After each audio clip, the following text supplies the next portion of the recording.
This video is sponsored by my favorite website creator, Squarespace, the best place to go when you want to get a domain or create a gorgeous website or an online store. You've asked me a bunch of times to make more videos about Nordic or Scandinavian style.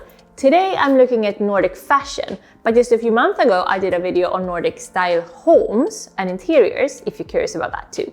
So, Scandi style, where do you start? What are the pitfalls? And most importantly, how do you create this look at home?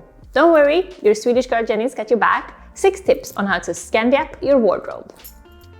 First of all, Scandis are generally a very trend-sensitive people. So whenever there's a new hot trend, Stockholmers and Copenhageners, etc. will be early adopters. But this video will go beyond the trends and look more at what timeless aspects seem to survive year after year and decade after decade on the streets of Oslo and Gothenburg.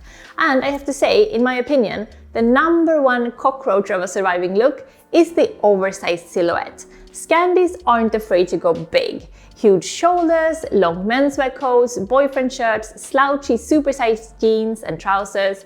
And although a standard fashion rule is to choose oversized either on your upper body or your lower body, Scandis tend to completely disregard this rule and go for super cool, supersized all over. I myself love this silhouette and never ever get bored with it, simply because it continues to be daring and cheeky and because, well, rule breaking is fun.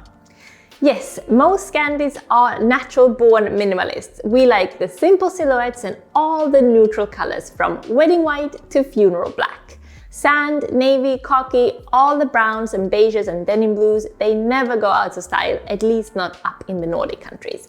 Patterns and bright colors come and go with the trends, but in general, the Scandi streets are a lot less colorful and pattern heavy than most countries, I would say. Another thing, just like with the all oversized everything look, a thing that never goes out of style is tone on tone.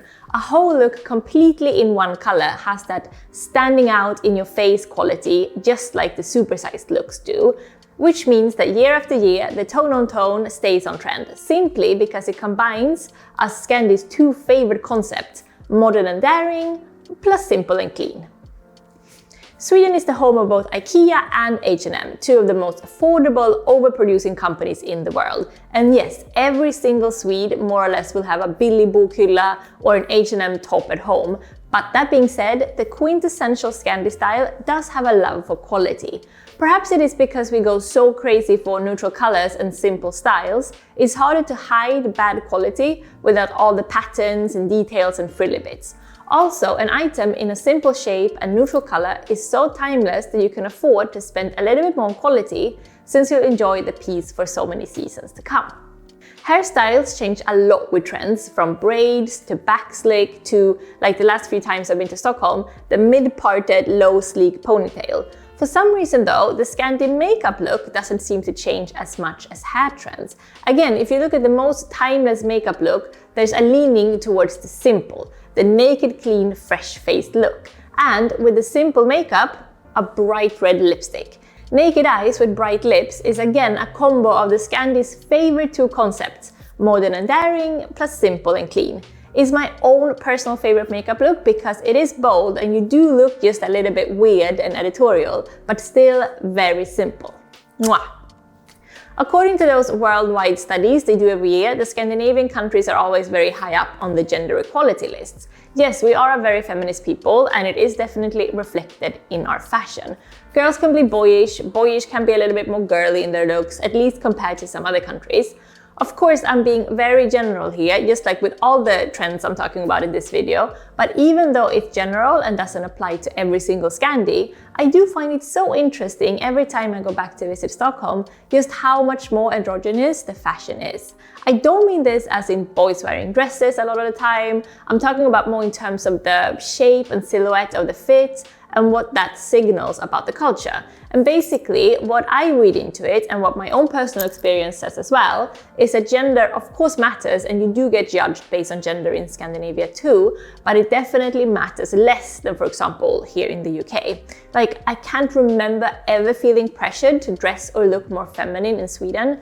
It's one of the best things about the place, if you ask me. Maybe you're seeing a pattern here. When it comes to the timeless, quintessential Scandi look in general, of course, I would say that it's more cool rather than cute. You don't tend to see a lot of cute clothes on the street, but oh man, you do see modern and edgy. Whenever you do see a cute item, like a baby doll dress or a crochet crop top, they're usually paired with something to balance the sweetness, like heavy boots or severe makeup or a menswear jacket. It could be because of the whole feminism thing, but honestly, it could also just be because Scandis do love looking cool. And who can blame them really? So, based on these criteria, would you say you're into the Scandi look? Or do you find it weird or boring or the silhouettes completely confusing? Do let me know your thoughts. I'm curious because I grew up on this, so for me it looks gorgeous and totally normal to do all oversized everything, for example. So I want to hear what you think. Do you want to create a beautiful site, maybe start your own fashion blog? If so, you should definitely do it with Squarespace. They have great blogging tools to share your stories, photos and videos to make it easy to reach your audience. You can also auto-post your content to Twitter, Facebook or Tumblr, and simply schedule your posts for them to be properly tagged, and descriptions and titles will show up correctly. You can of course add your social media accounts to your site so that it's easy for your readers to find you everywhere. Squarespace also have great traffic analytics so that you can see how many people are visiting your site, how long they're staying for, where they're coming from and what they're interested in, like fashion, food, or maybe interior design, for example. So what are you waiting for? Go get your free trial today at squarespace.com, and when you're ready to launch, go to squarespace.com/jennymustard to get 10% off your first purchase of a website or domain. That's it guys, thank you so much for today, and do give me a thumbs up and subscribe if you're new to my channel so you don't miss my next video. Lots of love and have fun dressing up. Whatever your personal style is, you do use this. Thanks for hanging out, this was fun. Puss puss and hej då!